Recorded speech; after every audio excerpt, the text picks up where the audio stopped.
And good evening, hockey fans, and welcome to day 2 of ACHA Tonight, your one-stop shop for everything involving the 2019 ACHA National Championship tournaments. D1 has gotten down to the round of 12, I guess. We're halfway through the round of 16. We'll talk about that. D2 has started the first day of pool play. We'll have the D2 commissioners, Jay Peacock and Dave Kurtz, along in the show in a little bit as well. I'm Matt Coma. That's Boz Echevarri. And Boz, 2 days through here at the Comerica Center for D1. It's been fun so far. It's been very exciting.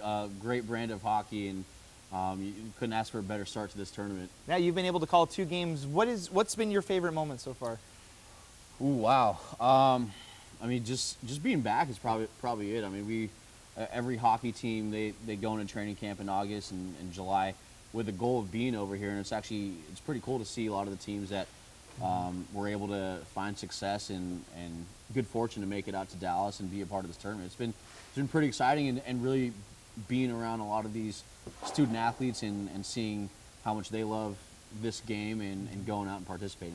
It's a pretty cool event. Yeah, it's been amazing so far down here in Frisco, Texas. Without further ado, let's take a look at the action from today's day in Division 1. The round of 16 kicked off today. For the first 4 games today, the rest of the games will be tomorrow. We'll have another 4-pack here in Frisco, Texas at the practice facility for the Dallas Stars. Well, let's take a look at the highlights from Game 1 featuring the 13th ranked UNLV Skating Rebels and the 4th ranked Ohio Bobcats. Kicking things off, Buzz, you called this game. Yeah, it was a pretty good game. It was a rematch of what we saw last year. Didn't watch the overtime to see the ball by Grant Hazel, and it was just a laser shot from the point. Yeah, as you take a look, power play goal, nothing really Ben Geisler could really see about it. That made it 1-0 Ohio. Then Joe Kazubski gets that goal, but should it have counted, Buzz? Yeah, that was something like we on the broadcast crew, we thought it shouldn't have, but we got the explanation from downstairs, and you could kind of see the defensive player knock it off, and continuation allows that goal to stand. Yeah, they ended up reviewing it and calling it a good goal. That made it 1-1, but Ohio the lead right back. Tyler Harkins, he had a big day for Ohio, gets the goal to put him up. Yeah, kind of a flamethrower for them, and he's, a jump starter, and that's an awesome celly right there as well. Third period, Tyler gets another one. This time goes over to that far post, rings the bar, and gets another goal. Yeah, snipe shot. That's a goal scorer's goal right there, and he just labeled it right there. Nothing he's supposed to do about that. That would make it 3-1 Ohio. Still in the third period, Brian Lubin would bring it along on a 2-on-1, and then you can't execute. Yeah, textbook. That's one you cut and you put it right in the hockey films to teach your kids how to execute a 2-on-1. So that made it 4-1 Ohio. They would add an empty net goal as well. 5-1 the final score in this one as Ohio moves on to the quarterfinals on Sunday. 5-1 the final score. Shots pretty even, 29-28, but it seemed like Ohio was in control most of the way. Yeah, I mean it was, and of course UNLV, they played yesterday, 24 hours rest on a back-to-back. That's always tough to do, especially when you have to travel, and that's not making excuses for UNLV because everyone has to travel to this tournament, but you throw in those exceptions, and it's a really tough gig, but more importantly, I mean, Ohio gets that rest day, and they had a pretty strong performance too, so they can go into that off day feeling pretty good about how they look so far. Yeah, looking at the stat sheet, Tyler Harkins, a hat trick in this game. He gets the hat trick on the empty netter. Yeah. Kind of takes a little bit of the grandiose out of it, but it's still a hat trick. 5 points for him on the night. Yeah, a hat trick is a hat trick is a hat trick. It doesn't matter how you get it, but I mean, if you can do that in the first game, of course, we saw that with Joe Kazubski of UNLV day 1 and how much that meant to his team. He did get that goal that was credited to him. So I mean, he played through. I'm sure Ohio is going to kind of rest on Harkins a little bit. Hopefully, get the rest of the team going because Ohio has a lot of playmakers that they can do some damage with. And of course, they made it to the quarterfinals last year and ran into a roadblock. But that's how hockey is at this time of the year. So Ohio moves on to the quarterfinals. They're off tomorrow. They won't play again until Sunday. We'll see who they're matched up with tomorrow. But let's take a look at Game 2. We featured the 14th ranked Missouri State Ice Bears taking on the 3rd ranked Adrian Bulldogs. And this was a game that we kind of shocked. No goals early on. A lot of defensive chances and good goaltending. Yeah, it was absolute great goaltending by the Missouri State goaltender. And he really kept Missouri State. And you see that the save there. He lost his helmet safety first. But it was an amazing game from the Missouri State goaltender. And just taking a look at a couple of chances that went by the wayside. We had to wait till the 3rd period to find the goal, and here's where it came as Justin Fisher gets the game-winning goal. Yeah, it was the one goal of the game, and I think it surprised a lot of people the way that it was only a one-goal game, considering how most of the puck was in Missouri State zone most of the game. And take one final look at that goal. Just right across the top of the crease. Fisher able to put it home. That was the game's only goal in the contest. 1-0 the final score. We get our first shutout just 6 games into the D1 tournament, as a great game for Adrian's goaltender, as Michael Barrett gets the first shutout of the tournament. Yeah, something about Adrian College's goaltenders, especially in this tournament. We saw Rodebush last year and the stellar goaltending performance he put on, and coming right off, and it looks like things are just something about the water up in Adrian College, kind of with their goaltenders and stellar performances. So Adrian College definitely a team to look out for in this tourney. Yep, so Adrian keeps their defending title hopes alive, as they were the champions a season ago back in Columbus. They move on to the quarterfinals. They'll again play on Sunday. They get the day off tomorrow as well. Let's take a look at the highlights from Game 3. Oklahoma taking on Michigan Dearborn, the 15-2 matchup, and it was Michigan early on here, Buzz. Yeah, Michigan showed up and they came ready to play, and you definitely didn't miss them on the ice. They're very visible, and just awesome play from Michigan. They definitely put on a clinic today. Yeah, that was Michael Hodson with the goal, and then this is Thomas Proudlock, big glove save. Yeah, showing off a little bit with the windmill on it, but you make a save like that, why not?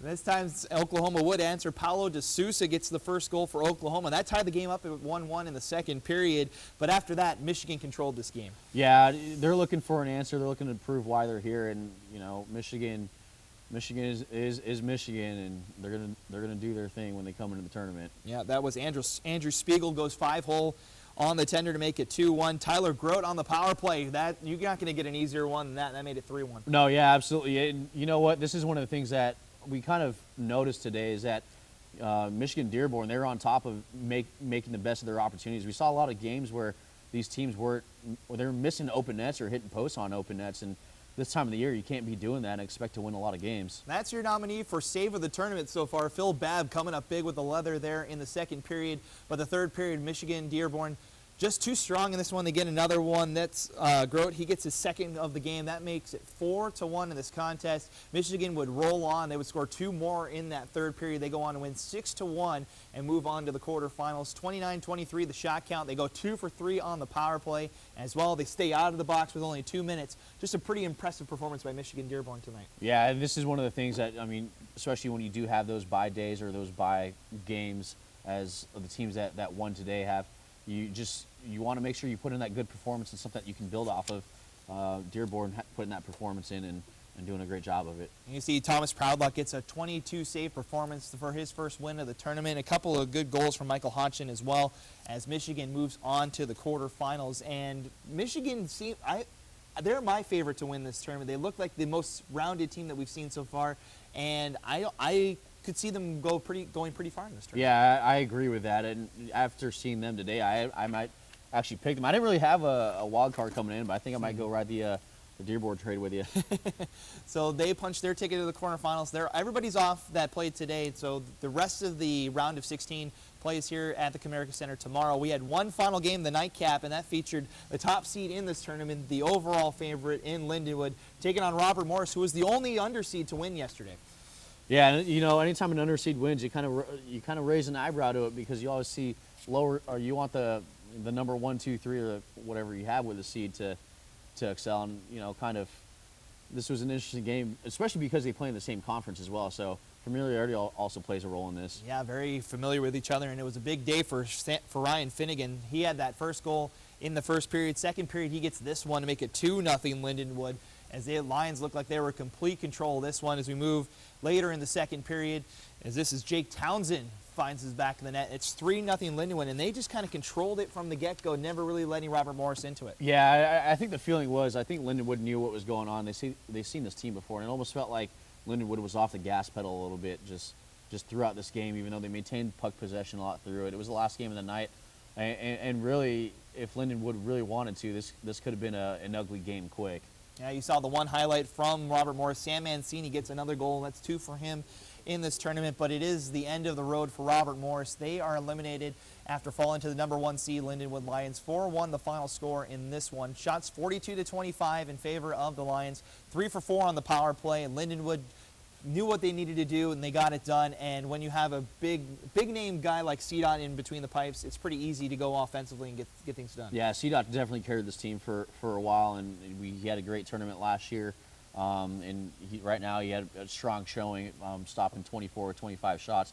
But I think the thing too, look at Lindenwood. You look at the stats that you see on that graphic right there: 42 shots, 3 or 4 on the power play, and I think if we kind of gauge it, it was about 75% in the Robert Morris zone, and that's one of the things. I think those are kind of key indicators that you look at to see, do we have a good shot at winning this game, and do we convert on our opportunities? The 3 of the 4 on the power play, definitely a good showing in that. Also, your shots on goal, a good indicator of if you're at where you want to be as a team. So we're halfway to deciding who's going to be in the final 8 for this year's D1 National Championship Tournament. The other 4 seeds will be determined tomorrow. We have 4 games here at the Comerica Center. We'll talk about that in a minute, but first, your thoughts. What stood out to you here on day 2? If you're the 1 through 4 seeds, I think you want to get in as healthy as possible into that rest day. I think you have the confidence that we want to win this game, but you can't overlook them. It's kind of, you hear the term a trap game. This is kind of a trap game for those 1 through 4 seeds because you had that off day. You're playing a team who had to play the previous day in what essentially is a play-in game, and if you're one of these 1 through 4 seeds, it's very easy to get lackadaisical, get a little lazy. You've been off for a couple of weeks, so you got to shake off that rust, and this is a good starting point of, are we at where we need to be for the rest of this tournament going into the off day. You can scout the teams that are playing tomorrow, see what you need a game plan for, kind of enjoy yourselves, and then get right back to it. And it's important to be that 1 through 4. We saw it last year with Illinois playing straight, and where they looked pretty gassed in that national championship game. Yeah. So the top 4 seeds get a bye. They get the day off tomorrow. The other side of the bracket is tomorrow. Let's take a look at the schedule for tomorrow here at the Comerica Center for Division I. As we kick off the first game in the morning, Stony Brook against Iowa State, the 5-12 matchup. It's March Madness this week. You always look at that 5-12 matchup looking for an upset, and Iowa State and Stony Brook is going to be a great contest to start. Yeah, absolutely. It's usually the 12 seed that you got to look out for, but even looking at the next game in Illinois and Minot State, that's a rematch of what we saw last year in the semi. So, every game on there is a great game, but you look at those first 2 games, and if you love hockey, it's a Saturday morning. Why not grab your cup of coffee and enjoy a great day of hockey? Yeah, 5-12 matchup. Stony Brook at Iowa State gets ready at 10 o'clock a.m. Central Time here at the Comerica Center. We mentioned that game. Illinois against Minot State, a rematch of last year's D1 semifinal. That gets underway at 1:30 p.m. Central Time. At 5 o'clock, we'll get the Central Oklahoma Broncos and the Davenport Panthers. Central Oklahoma was in that 7-10 matchup. You and I called that game against Liberty a season ago that went to overtime. Yeah, Central Oklahoma definitely. They were national champions 2 years ago. You can't ever write them out. They still have a lot of their championship players on that team. So you look at that pedigree. They're looking to get back. They were very close, and very well could have been in a championship game last year. And don't sleep on Davenport. Had an early exit last season in Columbus, but they're back yet again, looking to try and build some momentum and try and get forward in this tournament. And then you look at that 8-9 game. It's always supposed to be the most competitive game you'll see in the tournament. Liberty takes on Arizona in the nightcap, and it's going to be a fun one to watch. Yeah, absolutely. Anytime you get into these one-and-done situations or win or go home, like you're definitely pressing, you're definitely coming out firing, and I think all these games tomorrow, they're going to be something that you want to keep your eye on. They're all going to be close. We saw a lot of physical play on the ice sheet behind me, and I think it's going to be ramped up to a completely different level tomorrow. It should be really fun, man. Yeah, so join us here on the ACHA Network. We'll have all 4 games streaming live right here on our YouTube page tomorrow here from Frisco, Texas. Be sure to tune in starting at 10 a.m. We're running through the entire day as we kick off day 3 of the Division I National Championship Tournament. It's not only D1 that played today. Division II kicked off down in Plano, as Boz is going to be heading over there tomorrow. It's calling a couple of games over in Plano. Yeah, it should be fun going back there. Of course, pool play, you do get a little bit of breathing room, but with the competition that you have there, there's really not a whole lot of room for error because you got to put up a good performance in order to get to the next round. So should be a good day too. And this is kind of separates the cream of the crop, because day 2 is where you make or break that tournament. Yep, day 2 is always a big doozy in Division 2. We'll talk about that. We'll talk about the day as well here in the first day of pool play. That's coming up next. We'll take a break.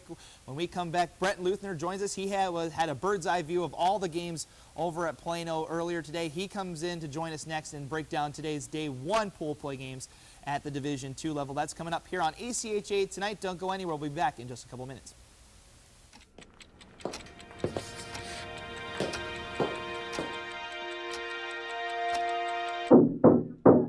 Come on! You know the answer. You studied for this. Come on. Timmy! Come on, Timmy. You got this, son. Pencil to paper. Focus. Come on, Timmy. Focus. Focus. Take the puck. There you go. Skate! Skate! Pass it! You call that a pass? What are you doing? You missed the puck! Come on!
You ready?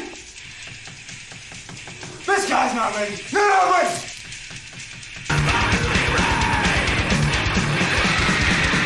Let's go! Hockey heads are special, which is why we protect them with a helmet designed, built, and tested to endure real-world hockey impacts.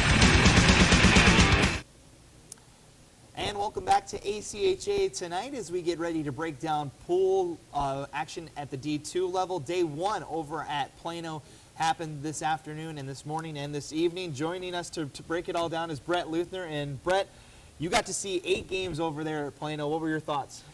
2 thoughts. One, the crowds were great today. There's a lot of crowd all throughout. Most of the stands seemed packed, so a lot of good crowds that came out for the pool play, which is, I guess, the special thing about pool play is everybody knows that it's not just one game. Everybody gets to come back in it, so the crowds were great. And the Northeast was dominant in day 1, winning all 4 of their games today. It was just a great showing by all the Northeast teams. So we'll talk about those as we go along today. The 1-4 and 2-3 games in their pool plays. We'll start with game 1 that kind of kicked things off, and we got our first overtime in the first game of the day. Yeah, right off the bat, trying Northern Colorado. It ended up being a 2-2 game. Northern Colorado had the 2-1 lead, trying, showing their worth, comes back, clawed their way back into it. It ended up earning themselves a 2-2 tie. It was a well-fought game all the way through.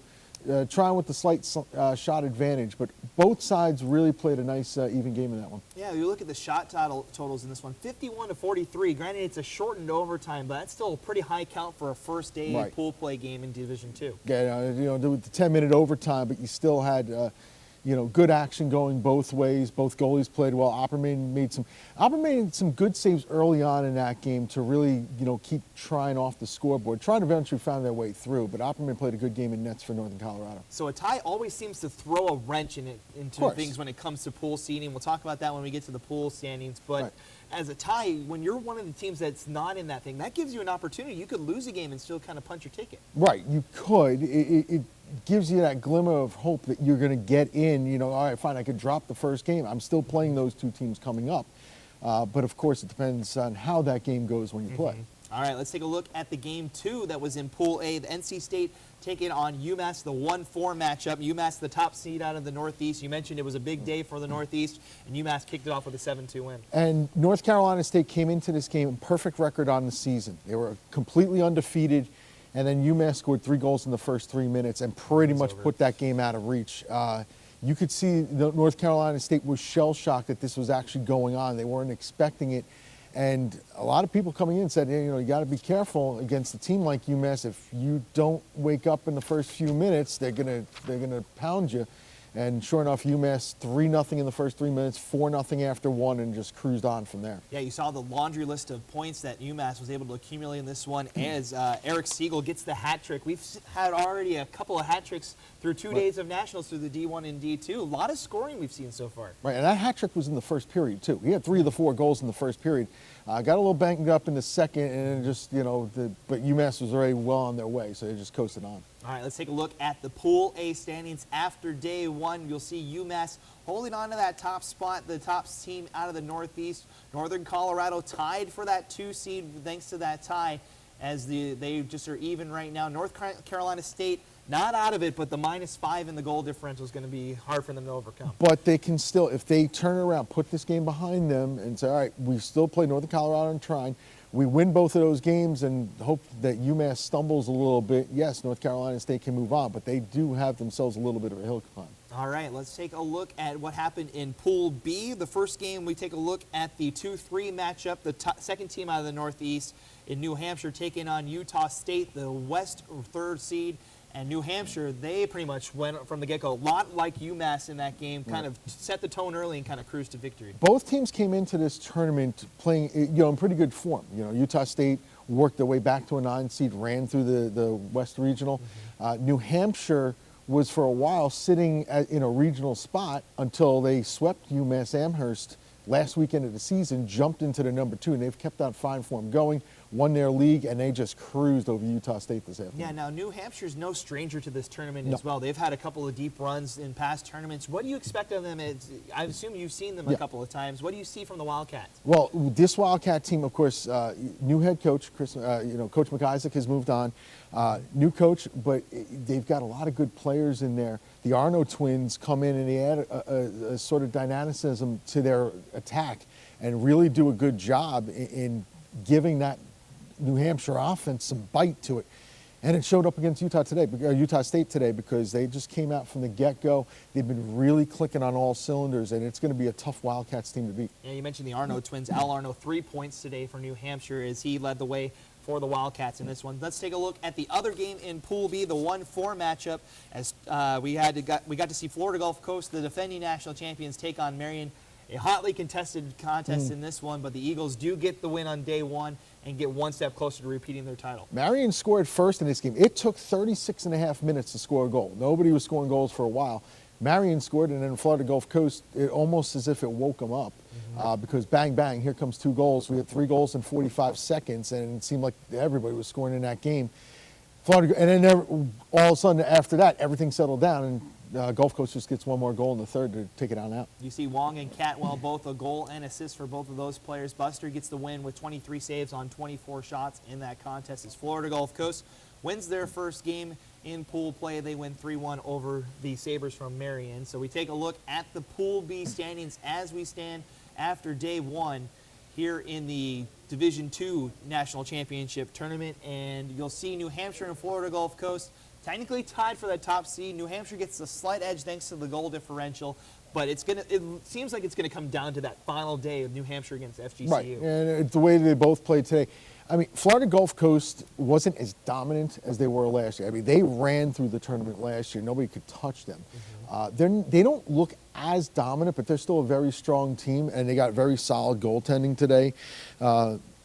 And New Hampshire just looked like world beaters against Utah State. But it is setting up for a day 3 matchup to see who goes on to the semifinals. All right, so let's move on to Pool C so far today.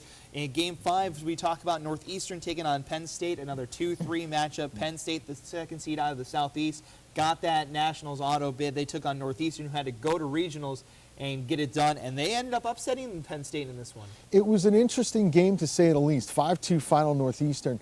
Penn State controlled the play for good pockets of it. You see the shots, 44-27.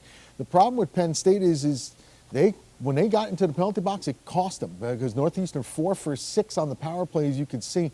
But it almost seemed like at will the Northeastern Huskies could score on the power play, and that's really what cost the Ice Lions in this one. again, Penn State, if they had stayed out of the box, they were the better 5-on-5 team in this game. But unfortunately, penalties came into play. Yeah, as you take a look at some of the stats there, as Graham Doherty, Matus Mozil, Cameron Judge, all these guys got things done on the score sheet. But the big name I want to look at, 42 saves on 44 shots for Nicholas Kem. He had a great game for the Huskies. Yes, he had a great game for him, and Koziel and Doherty were really, if you want to call 3 stars of the game, there they are right there. And you know, Koziel had a couple power play goals. Doherty was a force down low, a lot of deflections and everything. But Nicholas Kem, whenever the Huskies needed a big save, Kem was there to make that stop. You know, gave up a second goal late, you know, but by that time the game was out of the wood already. And so for Cam to come up with that performance and it really sparked the Huskies was big for them. So we move on to the other game that are in Pool C, the 1-4 matchup, the 4 seed out of the West, Montana State, the media darlings of this tournament, the story that they went through just to get here to Nationals. They took on the top seed in Aquinas. And Aquinas looks like an early favorite, 6-0 in the final in this one. Yeah, and it's interesting. I was talking to some people after the game about this game particularly, and it was one of those that Aquinas steadily built themselves up to roll out to the win here. Montana State, it's a glorious story that they had and everything with the, you know, taking the flights down to Tempe, or to Tucson, I should say, you know, playing in the regional tournament. It was a wonderful story. This is a situation where Montana State just overmatched by a really powerful Aquinas team. Yeah, Christian Butler really tested for Montana State, had to endure 50 shots, 44 saves for him, which is commendable for any goaltender. But you look on the other side, what a game for Trent Kolchik. He gets 5 points. It is a goal and 4 assists. He gets it done on the ice, not necessarily on the scoring end, but he's setting up his teammates. Right, he's setting up Truax in particular, who had the hat trick in this game today. And so, again, one of those things, Aquinas gets done what they had to get done. And everybody, you know, you look at it and it's like, you know, you should win these games 4, 5, 6-0, or, you know, by those margins. Aquinas got what they needed to get done, and they put up a 0 up on the scoreboard. Yeah, looking at that final stat line, as Malkov gets a 21-save shutout, not only did he get done offensively, they get it done defensively, and it's a great start for Aquinas. The Saints get a good start to this D2 tournament. Absolutely does, and really getting that shutout really helps out in case there are any kind of weird tiebreakers that come into play later on. Aquinas sets himself up nicely. All right, let's take a look at the Pool C standings as we stand after day 1. Aquinas, and as you see, takes the top seed as they have a commanding lead on the goal differential just to start. But again, it's Northeastern gets that upset on day 1, so day 2 shapes up to be a really interesting contest in Pool C. Right, and now Northeastern gets to play Montana State tomorrow, and while Aquinas gets Penn State. I want to see how hungry Penn State comes out for that game, because again, they played well in spots in that game, but unfortunately the power play cost them. You can't do that against Aquinas. They'll make you pay. If Northeastern can replicate what Aquinas did today, it sets up for a very interesting day 3 showdown between those two teams, provided Penn State doesn't throw a wrench into the situation. So we'll see how that pans out tomorrow. We'll talk about the schedule as we move on, but let's talk about Pool D. First game 7 on the docket. Cincinnati and Lindenwood, a 3 seed against a 2 seed. And Pool D was if you're a top seed, it was a disaster. If you're a bottom seed, it was glorious in Pool D. As we take a look at the first game, Cincinnati upsets the second-ranked team out of the Central. 3-1 the final score. Cincinnati gets it done. 2 first-period goals in that for Cincinnati, and it really set Lindenwood back on their heels. And they tried to find their way back into the game, but you got to give a lot of credit to Weber, who came up with 33 saves on 34 shots, and just completely threw a wrench into the Lindenwood plans in that game. Yeah, as Brandon Armstrong and Danny Matea get both 2 points, 1 goal and 1 assist each for them. As Cincinnati kind of puts themselves forward in Pool D as they get an upset win on day 1, but they move on tomorrow. They get the 1 seed tomorrow. So we take a look at what happened in that contest. Keene State and Northern Arizona, the 4 seed out of the Northeast, gets a big upset win on day 1, knocks off the number 1 seed out of the West in Northern Arizona. It's in some ways you want to say, yeah, you want to look at 1-4 and it's a big upset, but Keene State's another team that's been playing well coming into this tournament. Northern Arizona had the shots, but it's one of those things, sometimes the shot totals doesn't tell you how the game went. Carlin Testa made some big saves for Keene State when the game was still, you know, when the Owls still had a lead, but not that big of one. But when Keene State went down 1-0, it almost like something clicked in them, and they rolled on from there. Well, and something I like to point out there, too, is Northern Arizona spent a ton of time in the ball, 16 minutes. That's the highest that we've seen it from both D1 and D2 so far in this tournament. When you're giving up 7 power plays a game, it's really hard to get momentum. Right, exactly. And Keene State took advantage, scoring 3 times on a power play.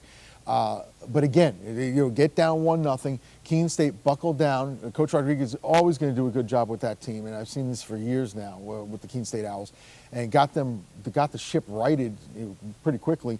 And it went from 1-0 to 6-1 real quickly, and next thing you know, game over. Yep, so Northern Arizona has some work to do. They are not out of it by any stretch of the imagination. As we take a look at the Pool D standings, it is a tough hill to climb for the top seed in Pool D, but Keene State and Cincinnati setting themselves up nice.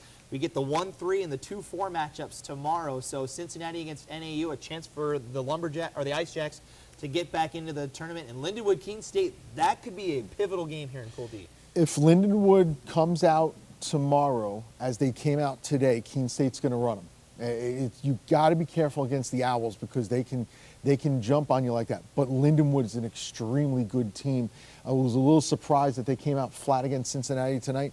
But again, Lindenwood's got to come out tomorrow and put the pedal to the metal and get going early against the Owls. So that's the recap of the first day of pool play. What stood out to you the most of the 8 games today?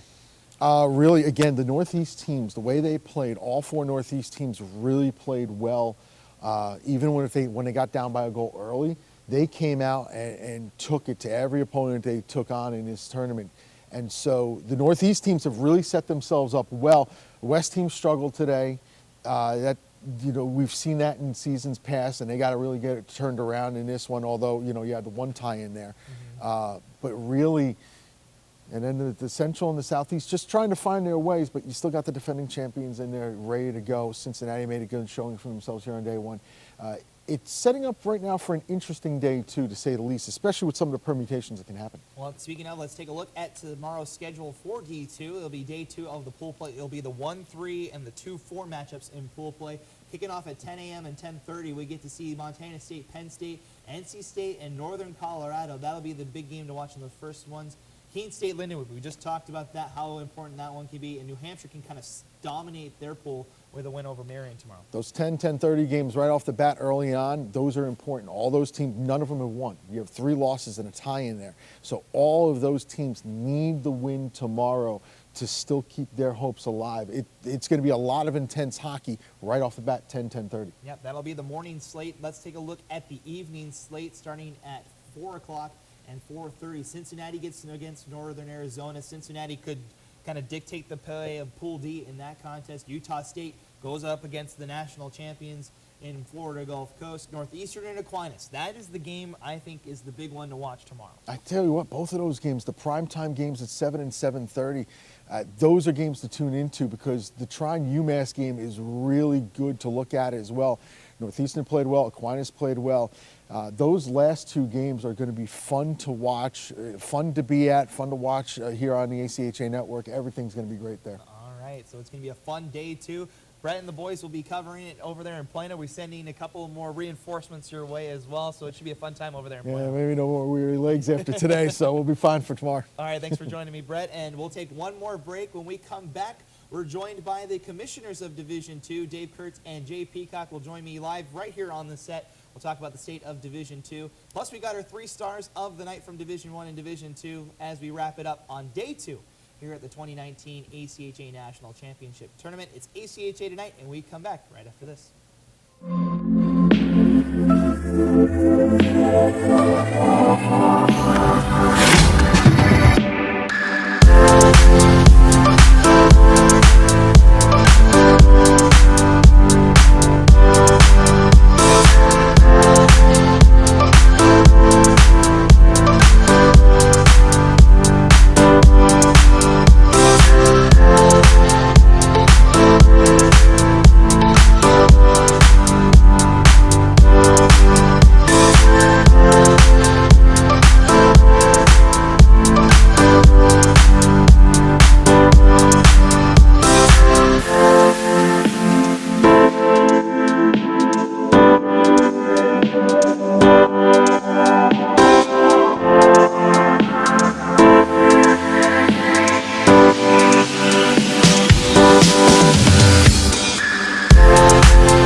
Dallas Stars, have put on camps like this, and we're just really trying to build hockey in the communities around Dallas.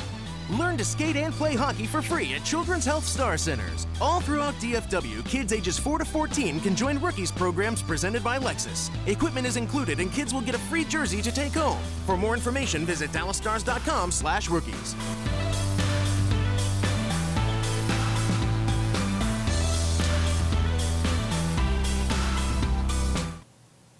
And welcome back to ACHA tonight, recapping day 2 here at the 2019 ACHA National Championship Tournament. My name is Matt Coma. I'm joined now by the Division II commissioners, Dave Kurtz to my left, and further down the line here we have Jay Peacock. Thank you both for joining us here on ACHA tonight, and welcome to Frisco. Thanks for having us, Matt. Thanks very much, Matt. All right, I'll start with you, Dave. Just your initial thoughts. You had 8 games over at Plano today. What did you see that you liked, and what maybe you liked and didn't like over there? Well, I mean, for the teams, you definitely saw that. I think that the regional teams came out with a little bit more jump in their step than some of the national teams, the teams that have been off for a little while longer. But some really, really great games. Starting off with an overtime was always a great way to get going. But I think the teams did well. I mean, we had very good games, and I think that it really bodes well for the tournament. It's nice to see that the pools are pretty tight, and for the most part, and it was great. It's also good to see like new teams like NC State, Montana State, and they struggle a little bit on the ice, but it's an experience too. Like to see them take the ice for the first time in nationals, I know is something that they'll remember. So, and to say that's going to be pretty exciting, Jay, when you have so much competitiveness going on. Even the first day, this is usually the day that usually belongs to the top seeds. The 1 seeds go through, and we kind of shape things up. We had a couple upsets today, a lot of competitive games. Yeah, there were some very competitive games. I was a little shocked that Lindenwood came out flat. I expected them to come out a lot faster than they did, and Cincinnati took it to them and didn't back off at all, which was, Tyler Kengus does a nice job with them, and he really showed that Cincinnati belongs there. I think I was really surprised at Keene, how they came out of the gate and just never stopped. They played a tremendous game today too, and Carlin Tesla was out of that. Fantastic. So we move on to day 2 tomorrow, where guys are over at Plano. We've spent the last 2 years in Columbus. The divisions used to be in their own separate venues and stuff. Now they're all collected in the same city. We were in Columbus for 2 years. Now we're in Frisco. What are your thoughts on the amenities and what we've seen so far here at Nationals this year? Oh, I'll tell you, every year has been a step up. I've been the commissioner over 4. This is the 4th Nationals I've been through, and Philly was nice. Columbus, the first year, was getting used to it. The second year was better. This is even better. Everything's a step up every time. Yeah, and you've been along with this ride too, Dave, from whether it was us in Salt Lake City to Philly to Columbus to here. It just seems like the ACHA just seems to keep on growing.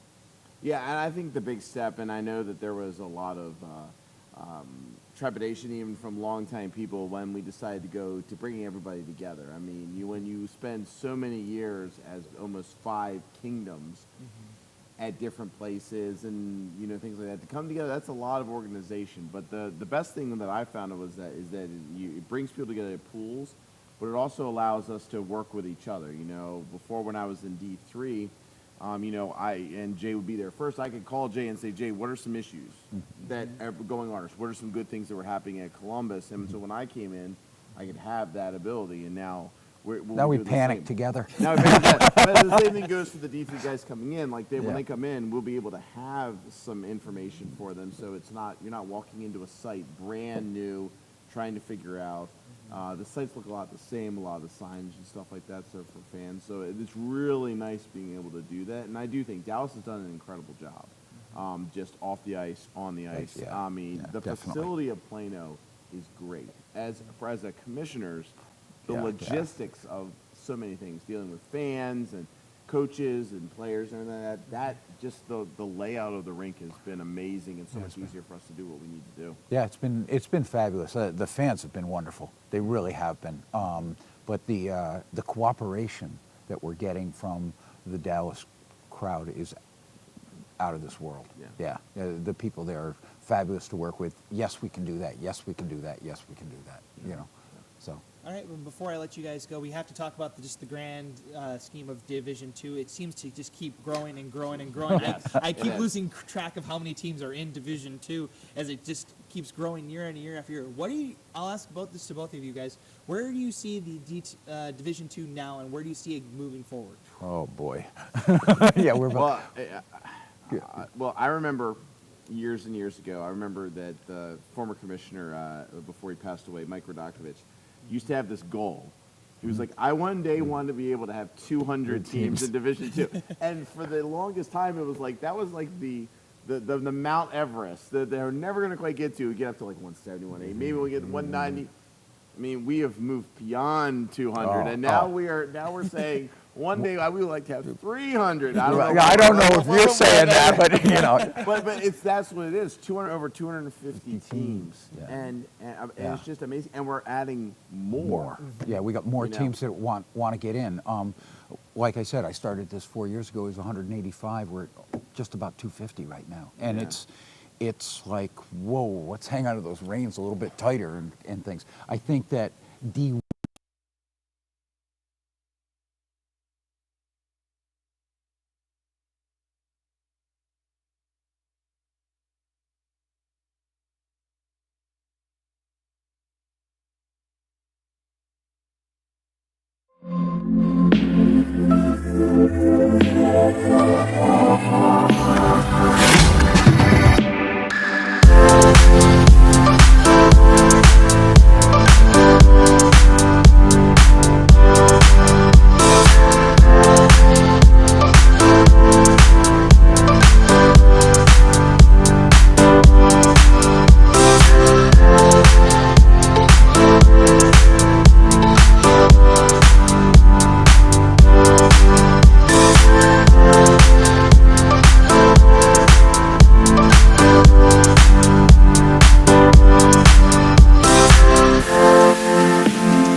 You know, we've got more leagues, we've got more, well, 2 years ago we had 11 teams at the All-Star Challenge. This year, we're at about 16, we're now at 14, but these are the leagues coming in and putting things together. So we're growing fast, not just by teams, but by leagues.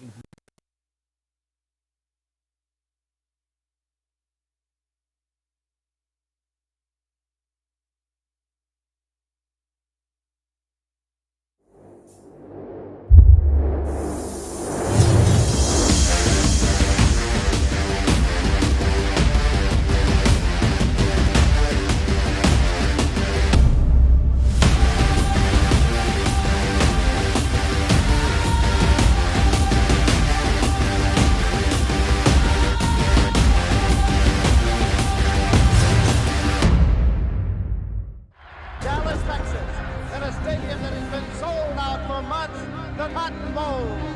Notre Dame leading 17-14. 1:10 remaining in the game, and Texas with Street at quarterback. Street gives to the second man for a touchdown for Texas. The 2020 Bridgestone NHL Winter Classic, an annual celebration of hockey's heritage. Tickets on sale April 23rd. The Cotton Bowl, New Year's Day. It's gonna be a classic.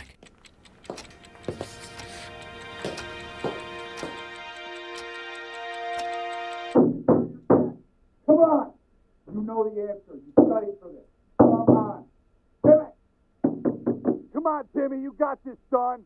Pencil to paper. Focus. Come on, Timmy. Focus. Focus. Take the puck. Here you go. Skate. Skate. Pass it. You call that a pass?